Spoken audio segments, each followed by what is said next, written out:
Dito pa rin kami sa level 3 kasama si Jobel Naga of Antipolo City.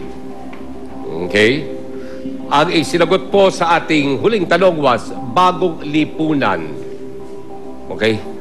Hindi niya naisagot ng buo. Hindi na kumpleto ang sagot. Pero balikan po natin yung question.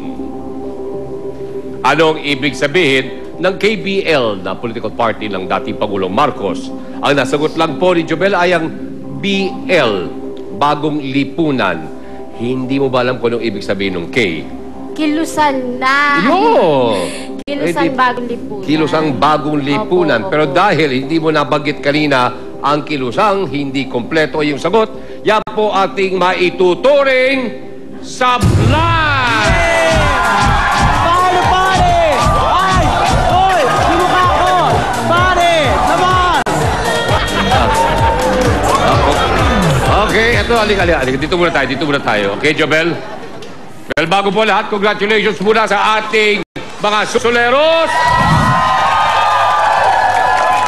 Ngayong mga bata, baka hindi nyo lamang KBL po ay binuo noong 1978 ni then Pangulong Ferdinand Marcos. At kayo po, matutuloy po ang inyong outing!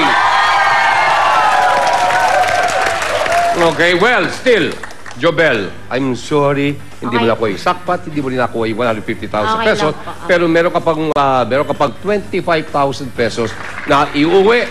Plus, meron pa tayong dudes goods at in the meantime, tawagin po natin si Daddy at ang yung mga inspirasyon na kasama si Nina Kodaka.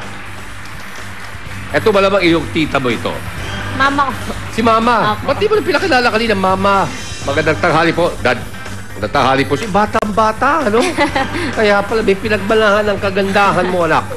And of course, pare, doon ka na. Ako, ito na. Alika, gusto ko. Ito pala, Oo nga nawala sa tignan mo, artista. Dating, you know? Yeah. Okay? Ngayon naman po, ating dudes goods po, bukod ba tayo special prize po para sa inyo. Okay, Mama, meron po tayong mga groceries na ibibigay po sa inyo.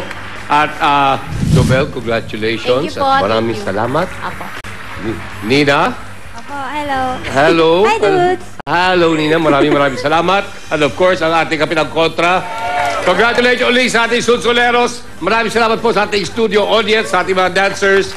At sa ating mga televiewers, wag po kayo aalis dahil mamaya po may bago tayong bida. Ang total cash prize po natin ay umabot na sa 850,000 pesos. Sa pagbabalik ng Asar! Last! Asar! Talo! Hindi ka namin dapat bigyan ng 850,000. Ikaw dapat ang bigyan. Bigyan mo kami ng 850,000.